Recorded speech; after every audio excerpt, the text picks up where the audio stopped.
Dan di Venezuela dengan tiba-tiba krisis ekonomi melanda. Boom! Sehingga harga 12 butir telur sekitar $150. 1 juta lebih rupiah. Anda bisa bayangkan? Jangan tersenyum. Negara Venezuela yang dipimpin oleh Hugo Chavez, musuhnya Washington, tetangga dekat dengan Trinidad dan Tobago. Tetangga dekat. Ini Venezuela, di sini Trinidad Tobago. Dilanda dengan tiba-tiba krisis yang seperti sekarang, tahun 2016. Anda bisa bayangkan? Semua ngantri bahan pangan, ibu-ibu, dan mereka menembus perbatasan untuk masuk ke Kolombia, negara tetangga, untuk membeli pampers, untuk membeli bahan dan lain sebagainya untuk anak-anak mereka, karena harga di Venezuela tidak terjangkau. Anda bisa bayangkan? Ngerti yang saya maksudkan? Anda berada di masa itu. Dan apakah masa ini tidak tertulis di kitab suci? Anda harus lihat di kitab suci. Anda harus lihat di masa apa saya sedang hidup. Peristiwa-peristiwa modern yang dibuat jelas oleh nubuatan kitab suci dan sekarang sedang termanifestasi tepat di depan mata Anda. Dan jangan berpikir, oh jauh dari Indonesia. No. Ini nubuatan kitab suci untuk planet bumi. Anda dan saya tinggal di planet bumi. Dan dunia adalah sebuah jaringan laba-laba. Oke? Hanya ada segelintir negara yang hidup menyendiri. Salah satunya adalah Korea Utara.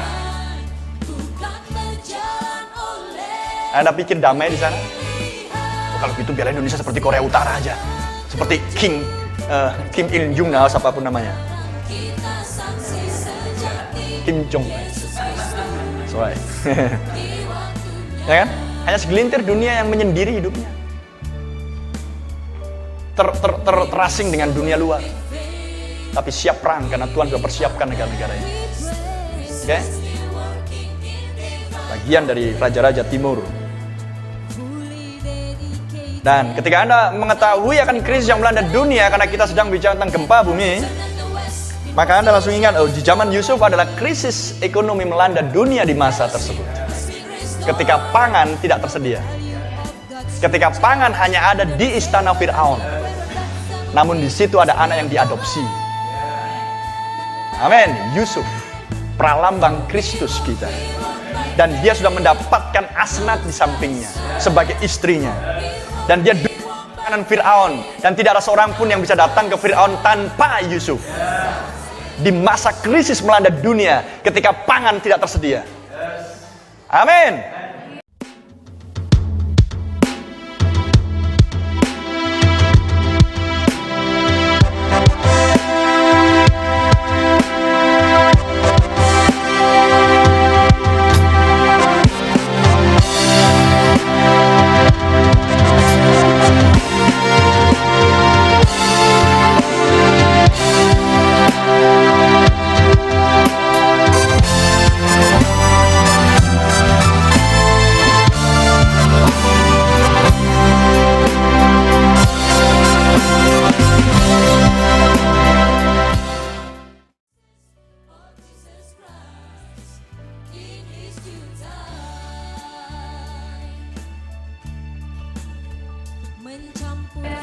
Haleluya. Dan di masa itu juga saudara-saudaranya Yusuf sudah berada di Mesir untuk mencari bahan makanan. Dan kita berada di antara tahun 1946 setelah Israel berdaulat menjadi negara dan akan berbunyi sangkakala yang terakhir. Amin. Yes sir. Yusuf sudah berdiri di hadapan saudara-saudaranya dan Asnat masih di sisinya. Tangkap baik-baik. Yusuf sudah berada di hadapan saudara-saudaranya, Asnat masih di sisinya. Amen? Tapi Yusuf belum dikenali oleh saudara-saudaranya. Yusuf sudah berdiri di hadapan saudara-saudaranya, Asnat masih di sisinya. Tapi Yusuf belum dikenali oleh mereka di masa krisis sedang berlangsung. Amin. Dan ketika Yusuf hendak memperkenalkan dirinya kepada saudara-saudaranya, dia menyuruh mempelainya, istrinya, masuklah ke dalam istana. Saya tunjukkan hal ini karena saya ingin menambahkan sesuatu. Anda melihat ada gumpalan emas di sini. Dan ketika Anda melihat gumpalan emas itu, brother, bagilah, saya bagikan. Amin. Karena nilainya sangat tidak ternilai, brother and sister. Glory. Sebuah gambaran yang jelas tentang apa yang akan berlangsung di akhir zaman, mengikuti berakhirnya pelayanan anak manusia dan terbukanya meterai ke-6. Meterai ke-6 adalah pelayanan 2 nabi. Itulah meterai ke-6 selama 3,5 tahun. Dan keluar dari mulut 2 nabi ini adalah gangguan alam. Amin. Di masa krisis sedang berlangsung. Di Prancis sekarang adalah siaga perang. Setelah diteror dari sejak tahun 2015, peristiwa Charlie Hebdo, peristiwa penembakan di restoran, dan sekarang peristiwa teror menabrak kerumunan orang banyak. Ngerti? Siaga perang. Salah satu negara di wilayah Eropa, Brussels, siaga perang. Apa itu? Di masa krisis. Perhatikan hal ini baik-baik.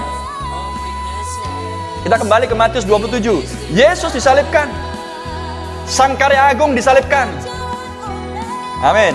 Mempelai wanita disalibkan. Di masa squeeze. Saya ingin tunjukkan paralelnya sekarang. Untuk mengulang.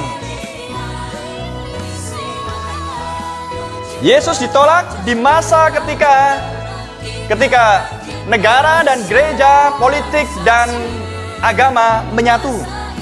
Maka mempelai wanita pun akan mengalami hal yang sama di masa squeeze. Karena kita berada di bawah pelayanan penunggang kuda yang keempat dari setan, yaitu adalah kuda pucat. Kita di era ini. Amin. Dan Anda bisa melihat peristiwa demi peristiwa dengan sangat cepat karena kita di era internet. Sehingga berita bisa Anda dapatkan dalam tempo sekian detik. Mungkin media massa belum mengeluarkan, tapi mereka sudah mengeluarkan via Facebook, Twitter, dan lain sebagainya. Sehingga Anda dalam tempo sekejap Anda bisa melihat peristiwa besar sedang berlangsung di benua yang lain. Ketika di sini masih malam, di sana siang. Atau sebaliknya, di sana malam, di sini masih pagi.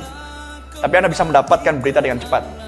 Dan berita-berita dengan cepat, jangan pikir, teknologi semakin hebat. Enggak, itu hanya akan menghasilkan kebingungan, kecemasan. Hati manusia semakin runtuh, cemas dan takut. Lukas pasal 21. Setelah anak manusia memperlihatkan dirinya tampil di awan, masa investigasi penghakiman, berita demi berita dengan cepat diakses oleh orang-orang dan membuat manusia menjadi semakin dingin, menggenapkan 2 Timotius 3.